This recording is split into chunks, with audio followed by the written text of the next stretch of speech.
Yan. Halina at matuto sa mga karagdagang kaalaman hatid ng National Intelligence Coordinating Agency at ng Kartada 4 TV, ang barkada mo sa Timog Katagalugan. Ito ang Kaalaman at Kamalayan. Kaalaman at Kamalayan. Halina at matuto sa mga karagdagang kaalaman hatid ng National Intelligence Coordinating Agency at ng Kartada 4 TV, ang barkada mo sa Timog Katagalugan. Ito ang Kaalaman at Kamalayan. Kaalaman at Kamalayan. Halina at matuto sa mga karagdagang kaalaman hatid ng National Intelligence Coordinating Agency at ng Kartada 4 TV, ang barkada mo sa Timog Katagalugan. Ito ang Kaalaman at Kamalayan. Kaalaman at Kamalayan. Halina at matuto sa mga karagdagang kaalaman hatid ng National Intelligence Coordinating Agency at ng Kartada 4 TV, ang barkada mo sa Timog Katagalugan. Ito ang Kaalaman at Kamalayan. Kaalaman at Kamalayan. Halina at matuto sa mga karagdagang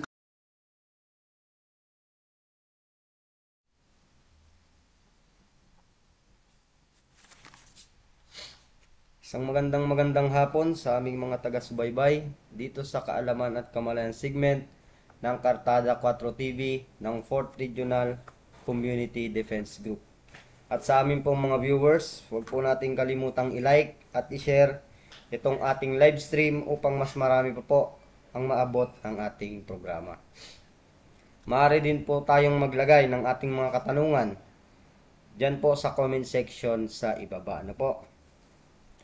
Narito na naman po tayo upang talakayin po ang mga mahalagang usapin na may pangunahin sa larangan ng seguridad, kapayapaan sa ating bansa.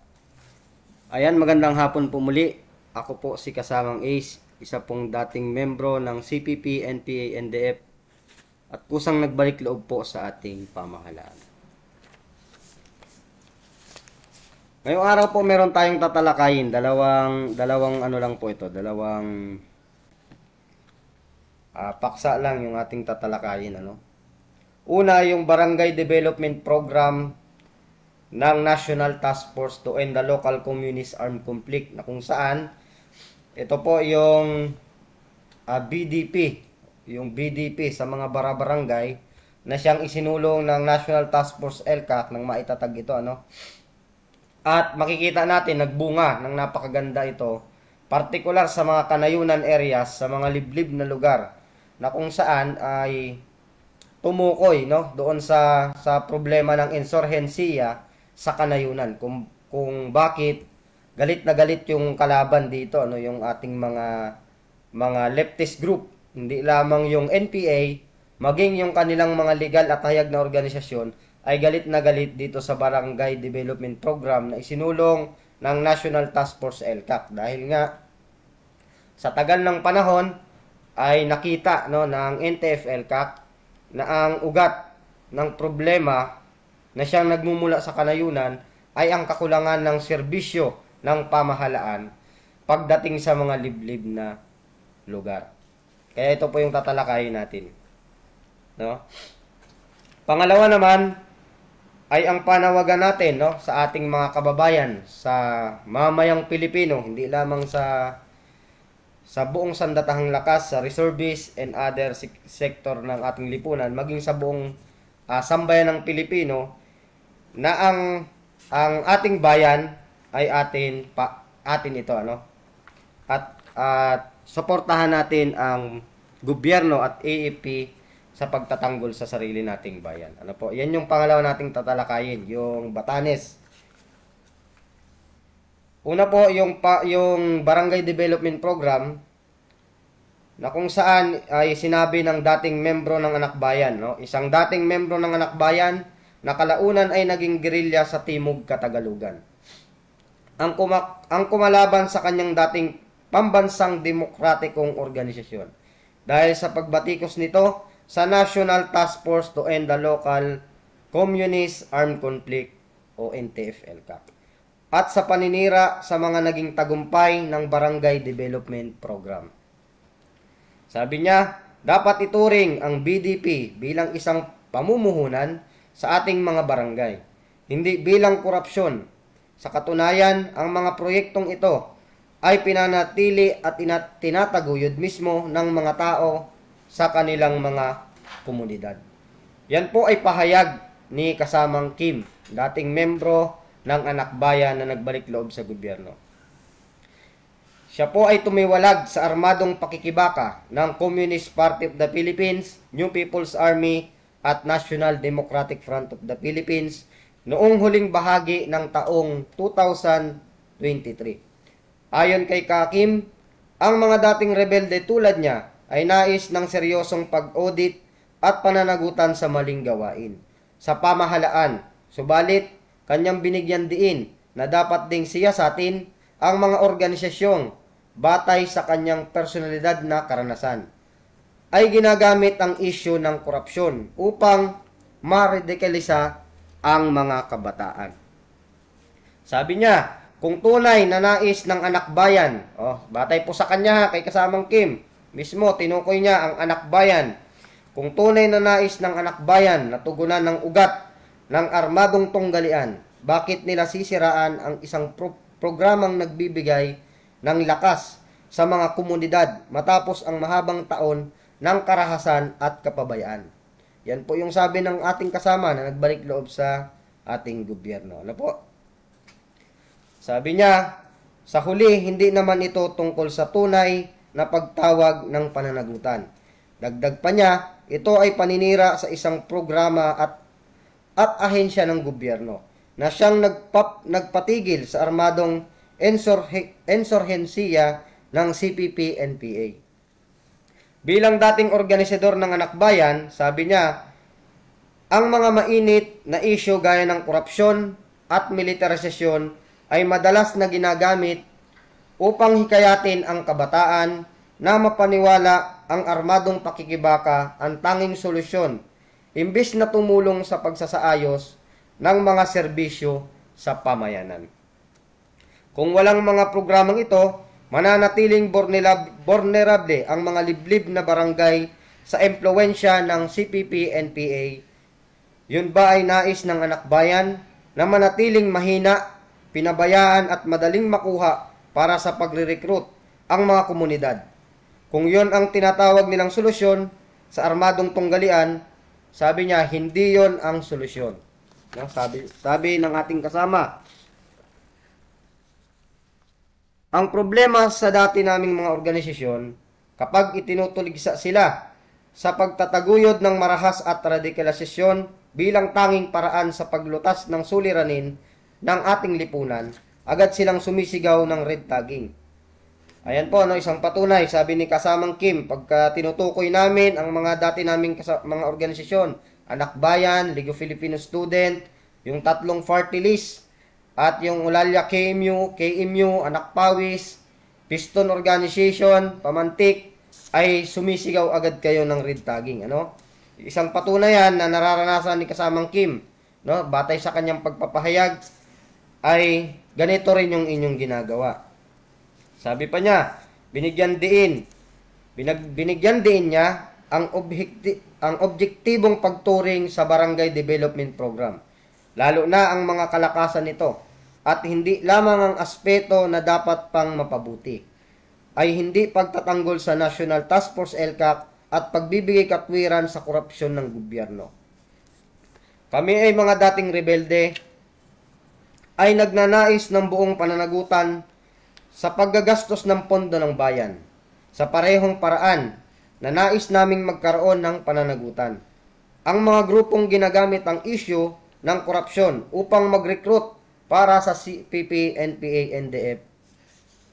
Sa isang pahayag, sinabi ng Anak Bayan, ito po yung pahayag ng Anak Bayan, ginagamit ng NTF-LCAC ang issue ng korupsyon hindi upang maningil ng pananagutan, kundi upang isulong ang kanilang red tagging agenda.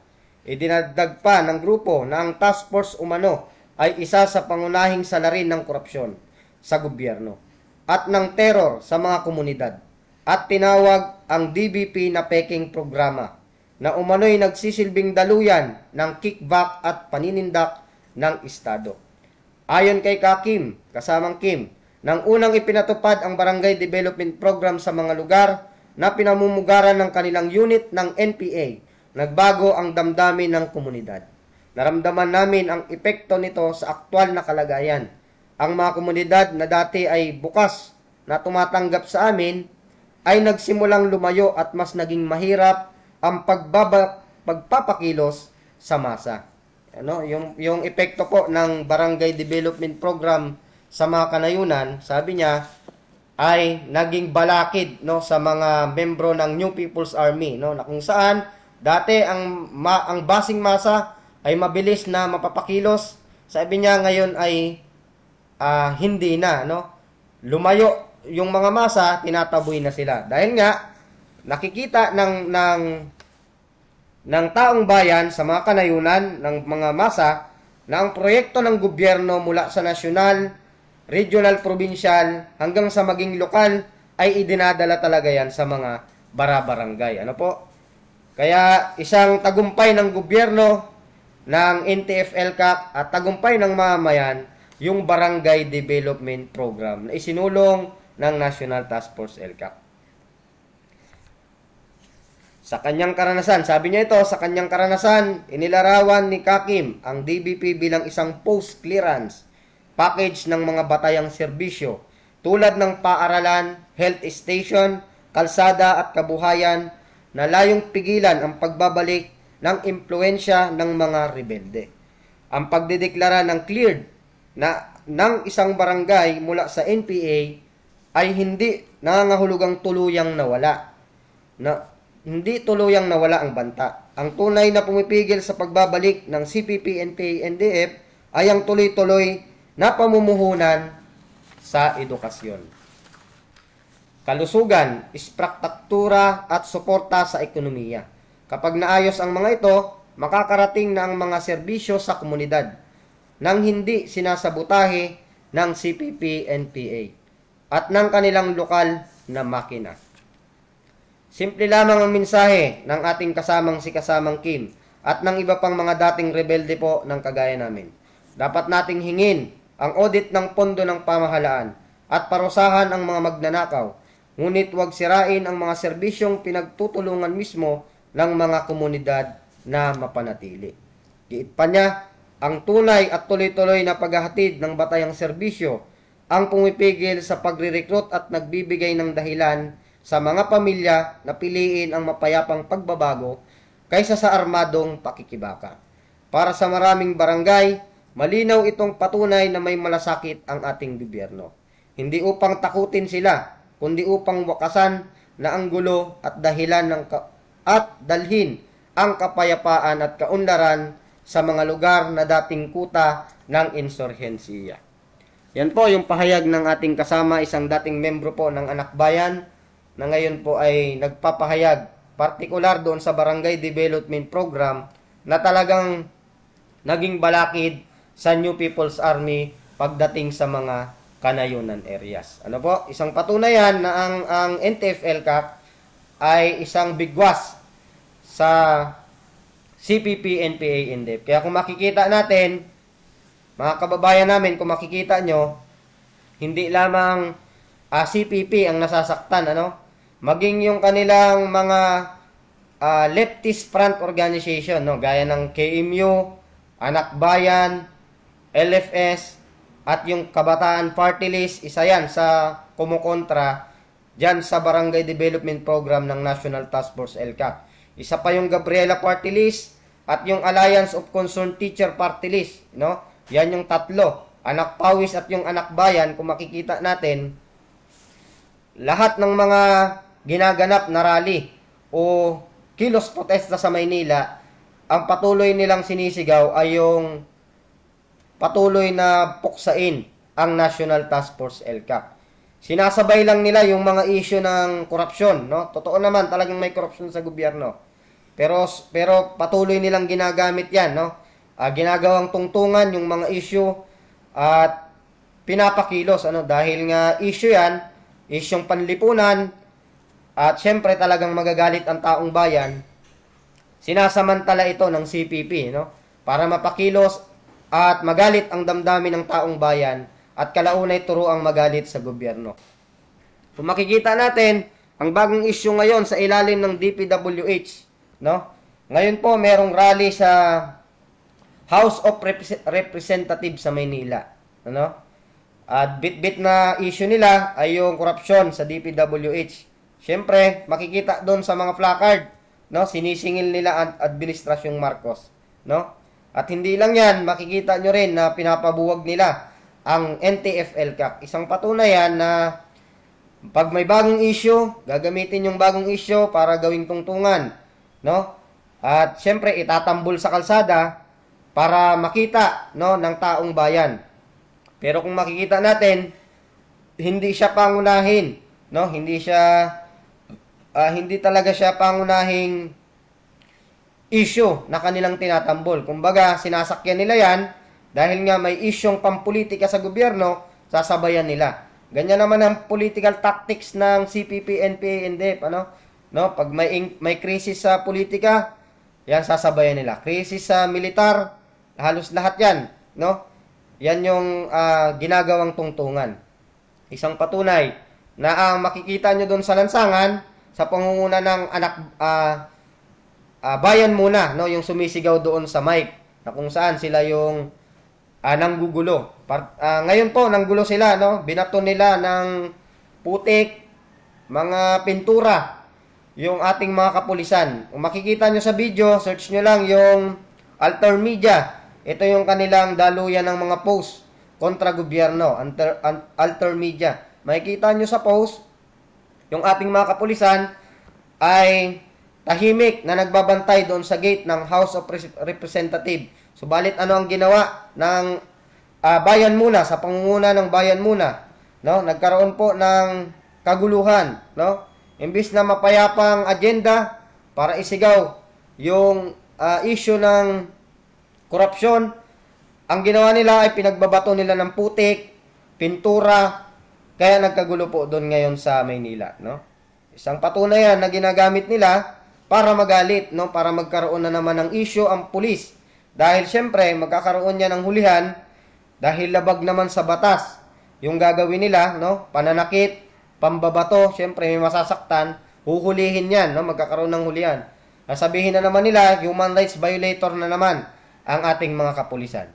Kaya isang bias talaga yan, no? Yung mga printing grupo ng CPP, NPA, NDF, lalong-lalo na po yung bayan muna, no? Siyang nangunguna, partikular sa kaguluhan, bawat may rally sa Maynila. Ayan po mga kababayan, dumako tayo sa ikalawang bahagi ng ating programa, no? Ito po yung depensahan ng Batanes, depensahan ang bayan. Ito po yung ating pangalawa nating topic. Sa ating pong mga viewers, sa ating mga reservists, ROTC cadets, at sa lahat ng inaabot ng programa pong ito, wag po kayong mahiyang mag-comment, no? Magbigay po kayo ng komento kung ano po yung nalabuan kayo doon sa program o may i-develop pa yung aming pagsasalita dito sa harapan, ano? Nang mas maayos po, no? At magkaroon din tayo ng talakayan sa inyong mga ibibigay na komento sa amin. Muli po, dako tayo dun sa ikalawang bahagi ng programa, yung depensahan ng Batanes, depensahan ang bayan. May panibago na namang kumakalat na propaganda mula sa China tungkol sa ating sariling teritoryo. Partikular na ang Batanes Group of Islands. Ito po yung bagong issue. Ayon sa mga balita, may mga troll accounts sa kanilang social media na nagpapakalat ng kasinungalingan na di umano ang Batanes ay bahagi raw ng China. Simula pa noong panahon ng Ming Dynasty. Sinasabi pa nila na ito raw ay illegal na inangkin ng Pilipinas noong taong 1946. No? Pagkatapos po ng World War II, 1942. Ito na po daw yung pangaangkin natin. Mga kababayan, malinaw na isang malaking kasinungalingan at panloloko ang mga pahayag na ito. Bakit? Una, ang Batanes ay matagal nang kinikilala bilang bahagi ng Pilipinas.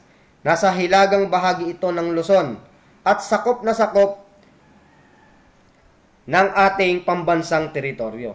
Hindi ito pinulot lang kung saan o bigla na lang inangkin. Simula pa noong panahon ng mga Kastila, malinaw na ang Batanes ay kabilang sa ating kapuluan. At nang itatag ang Republika ng Pilipinas, lalo pang pinagtibay na ang mga islang ito ay bahagi ng ating bansa. Pangalawa, ang agrumento nila na dahil malapit daw ito sa Taiwan, ay kanila na raw at walang basehan. Kung susundin natin ang kanilang lohika, halos lahat ng isla sa Asia ay maaari na nilang angkinin. Basta may mapapakitang lumang mapa o kwento. Pero alam natin na sa modernong panahon, ang usapin ng teritoryo ay hindi batay sa gawa-gawang kasaysayan, kundi sa international na batas. At malinaw dito na ang Batanes ay nasa ilalim ng soberanya ng Pilipinas.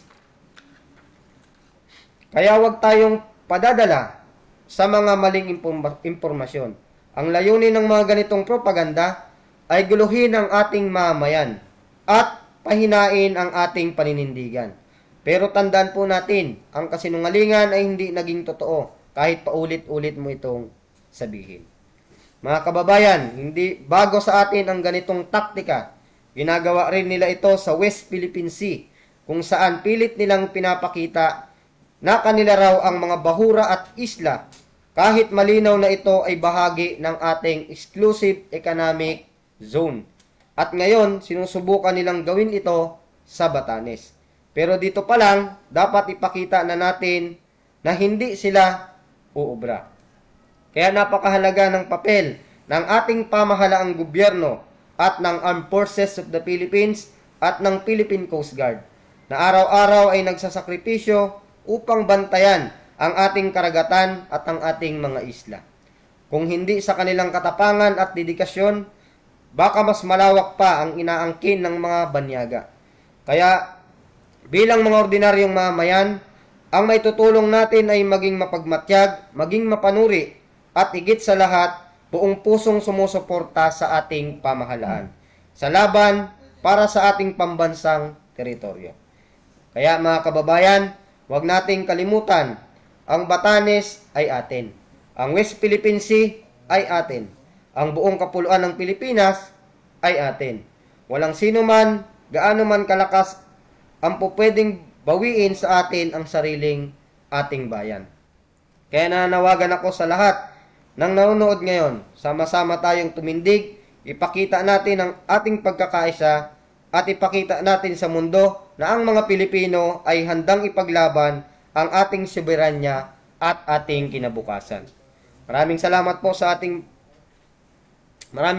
po sa inyong pakikinig at patuloy nating ipagdasal at suportahan ng ating gobyerno, ang Armed Forces of the Philippines at ang Philippine National Police sa kanilang walang sawang serbisyo at sakripisyo para sa bayan. Yan po. Magandang hapon. Yan yung last na tinalakay natin, sa ating mga minamahal na mga kababayan, dito partikular sa issue ng Batanes, Ito ay atin at ang buong Pilipinas ay atin, Ipaglaban natin. Kaya kami po bilang isang rebelde na sa gobyerno at bilang isang mamayang Pilipino, tayo ay sumusuporta dito sa panawagan ng gobyerno na suportahan ang AEP at lahat ng uniform personnel para sa pakikipaglaban para sa ating bayan. At bilang isang Pilipino, manindig tayo, makialam at matutong makialam, partikular sa mga nangyayari sa ating lipunan. Siyempre, maging matalino, mapagmatyag sa lahat ng mga balitang kumakalat. Kung ito ba ay fake news o totoo, Kasi nga, kaya pinag-iiwas natin, hindi lamang sa social media, partikular yung mga kwento ng umaangkin sa teritoryo natin, maging sa mga kumakalat na mga organisasyon sa social media, Hindi lamang yan sa pananakop, maging dito sa ating sariling bansa. Sa internal na issue natin, may ganyang issue, Kasi yung mga leftist organization, nagpapakalat yan ng mga peking balita sa social media. Gamit ang social media, napapaikot nila yung mga balita, no? At syempre, pinag-iingat din natin yung ating mga kabataan at ating mga manonood, no? Na kung saan ay maging mapagmatsyag. Dahil nga ang recruitment ng CPP, batay doon sa binanggit natin, doon sa Batanes, dumako ulit tayo sa CPP, no? Dahil hindi pa rin tapos yung ating laban dito sa insurensiya, dumako muli tayo dito, no? Yung ating mga manonood, mga kabataan ay maging mapagmatsyag sa social media lalo, no? Kasi nga yung recruitment ay hindi na lang nangyayari yan sa paaralan, kabundukan, sa mga liblib na lugar, hindi na, no? Maging sa social media nangyayari na yung recruitment. Online recruitment ang tinatawag dyan, ano? Kaya maging mapanuri yung ating mga kabataan dyan at maging matalino, ano po? Kaya nawa po maging ang ating mga magulang, no, ay gabayan din natin yung ating mga anak. Ano, kung ano ba yung organisasyong sinasalihan nila, baka mamaya ito ay front organization na ng CPP, like Anak Bayan, LFS o yung League of Filipino Student, ay maging ano po tayo, maging aware po tayo, no? Dahil wala pong maidudulot na maganda itong mga organisasyong ito, no? Bagkos magiging makina o magiging puwersa lang yung ating anak, no? Tapos dadalhin sa Maynila. Kita nyo naman yung nangyari ngayon. Manood po kayo doon, i-search nyo lang yung Alter Media. Makita nyo yung mga bata. Halos sila yung nambabato ng putik at pintura at mga nakasupot, no? Pinagbabato nila yung pulis, mga kabataan. Kasi nga na radicalize sila, na twist yung kanilang isip dahil sa isyong panglipunan, nagamit sila, no? Lalong-lalo na yung bayan muna, no? Kasi kasabwat yan sila, kasama yung mga kabataan party list. Kaya makikita nyo dun sa video, ngayong araw na to, ay may hinuling bata, no? Kaya nakakaawa lang kasi yung mga kabataan, imbis yan ay nag-aaral para sa kanilang paghubog ng kanilang sarili, para tulungan ng kanilang pamilya, ay nagagamit sila sa ganitong aktibidad. Ano po? Kaya sana yung ating mga magulang ay maging mapagmatsyag, no, sa salihang organisasyon ng inyong mga anak. Diyan na po nagtatapos ang ating talakayan sa hapon na ito. Sana wag po tayong magsawang sumubaybay sa ating mga programa upang lagi po tayong update sa mga usapin at may kinalaman sa seguridad, kapayapaan ng ating bansa. Muli po, isang magandang hapon. Ako po si Kasamang Ace. Magandang hapon po. Mabuhay po ang bagong Pilipinas.